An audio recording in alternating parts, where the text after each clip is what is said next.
Hi, this is Mark. In this video, I'm going to explain why depression hits before the symptoms persist. So generally, we notice in life there's always cycles everywhere. If you think of the cyclic pattern of the moon or the sun oscillation, you have a rhythmic beat, the rhythmic beat of your heart, your hunger cycle, your hormone cycle, blood sugar cycle. There's a external cycle. There's a stocks, like the stock market is a cycle. Generally, there's a seasonal cycle, and all these cycles together have influence our own internal biological cycle. But when it comes to depression, if you ever experience anxiety or if you're in a state of and you're revved up on adrenaline or other chemicals. It's interesting because someone mentioned one time how their health markers were perfect in perfect order, or their blood work was perfect when undergoing the most stressful time of their life. But at the same time, it was interesting because when the stress ceased after a long period, the health markers started to go in a negative direction. And basically, during the stress, it was all happening. Just like when you're anxious or you're essentially triggering a future depression because all the energy needed to conserve that state is extremely immense. If you ever, like in bipolar disorder, if you're in a manic state, the amount of energy to contain it or preserve it or prolong it is extreme. And that's why the saying goes, what goes up must come down. And the higher you climb, the further you're going to fall. This is a yin yang of existence. And therefore, if you use drugs to sustain it, it's going to cause an even greater depression.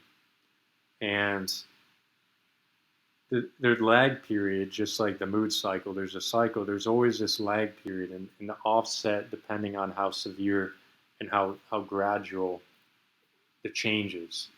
If you have a high or very frequent if the oscillation is rapid and it's narrow, the offset's going to be less. It's going to be decreased rather than something that or if it extends longer, like if you sustain a manic episode for longer, but it's more smooth. It doesn't just spike and come down. It sustains at a relatively normal or a upper limit for a long period of time. Well, the depression is already kicking in because the organ system is being sapped of its reserves. The internal system is being sabotaged, or it's being slowly degraded, but even though the symptoms are not presenting it themselves. Also, like for instance, like if you drink alcohol, the interesting thing about what alcohol addiction is when you are in a heightened state or euphoric state, you can drink a lot more.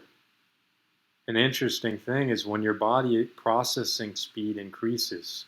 You have an internal processing speed, your brain has a processing speed, and that dictates the processing speed how that dictates time perception or how fast the world moves, and it's proportional to your own processing.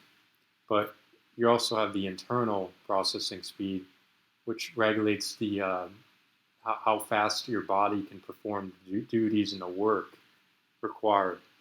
And that's why, in depression, the body slows down, it stagnates, and during mania or when you get in the euphoric state, your body's increasing because the entropy, the disorder is increasing. You're having more vibrational energy, and what this does is it allows the body to recharge much faster. Therefore, sleep is condensed and approaches zero. It also allows you to sustain an alert, awakened, heightened state and be able to consume mass amounts of alcohol without toxicity because your body flushes it out very rapidly because the chemicals, everything's working with with such high capacity, overdrive. And that overdrive is causing, it's like a short circuit. It's causing the slow collapse of the body, even though those symptoms aren't appearing. An interesting thing is because when you're very alert or you get attacked by, let's say, a lion, you don't feel as much pain. You have that adrenaline shooting through your veins. You have all these chemicals make you feel invincible, and they make you feel great, euphoric. But you don't feel as much pain, but the pain may be there, but it's overshadowed by all these chemicals that are in overabundance but imbalance, and therefore the depression is already there before you funnel into the deep or the start funneling into the decay or mental and physical decay, which is depression represents just the decline of functionality, and that's proportional to how much energy was utilized and how much time you need now to restore the function, and how much it's like depression is like a hibernation of you have to suppress the the functionality of the brain and the body to try to revert back in the other direction and regain the chemical or the chemical the chemical supply. But the problem with this is there's a dysregulation, a disconnection between the ability to neutralize the supply. Because everyone has a cycle. We all experience highs and lows. But like you could think of a cycle being very smooth, and initially think of a neutral axis as anything that lies between the upper bound and the lower bound. When it starts getting more chaotic, just like diabetes, when you're pre-diabetic, you get more volatility. And the reason for that is there's a disconnection. Your body's not able to tend towards equilibrium. And because of that, it's causing more energy shifts. And the energy shifts, the larger the energy shifts, essentially, it's going to cause more oscillation between emptiness and overabundance. Emptiness, it's a spectrum too. Depression isn't complete emptiness, but it can go in that direction, especially when it gets severe. But the thing is anytime you're in that state, that's why it's so imperative to try to mitigate it, try to get back down and minimize and dampen the damage, because the damage is already being done. And the longer it's prolonged, it's going to cause more and more damage, whether it's your brain or your body, which are both connected. So therefore, if you cause more damage, you're causing more disconnection, and it's going to cause more. Eventually, what ends up happening, just like in pre-diabetes, you have high volatility, but once you reach diabetes, you can't get back down to you can't get back down to the normal axis. You're continuously high blood sugar, and it may continuously go up and cause a lot of neurotoxicity and problems. Bipolar is the same way, but it's in the other direction. It's reversed, because you get oscillation. But what generally happens through age, and if you continue the abuse, you reach a continuous dysphoric state, or irritability, anger, emptiness, almost like a complete depressed state. You're not going to sustain euphoria. Euphoria is very hard to sustain. It hinders the functionality of the body. The more you beat up the body, the more it's going to be suppressed, and therefore the more you're going to tend towards depression. And the only way to compensate once it gets to that point is to try to do drugs and find an easy way out, and that could be very hard to resist, because when the damage has been done and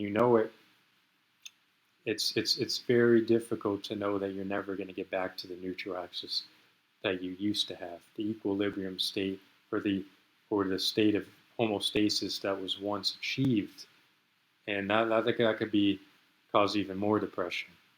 But I just think it's very important for anyone, if they have the mood disorder, is to find ways to dampen. And there are ways. Other medicines, of course, number one, but there are very important ways to manage, especially exercise, reading, meditation, uh, consuming de-stress tea. Even if you cause a 1% change, that's still good. It's not going to be 100% or absolutely cured depending on the severity. Most disorders aren't going to be absolutely cured, but the best case is that there are possibilities to manage it. And yeah, that's kind of all I had today and for this segment. Hope you enjoyed, and I'll see you next time.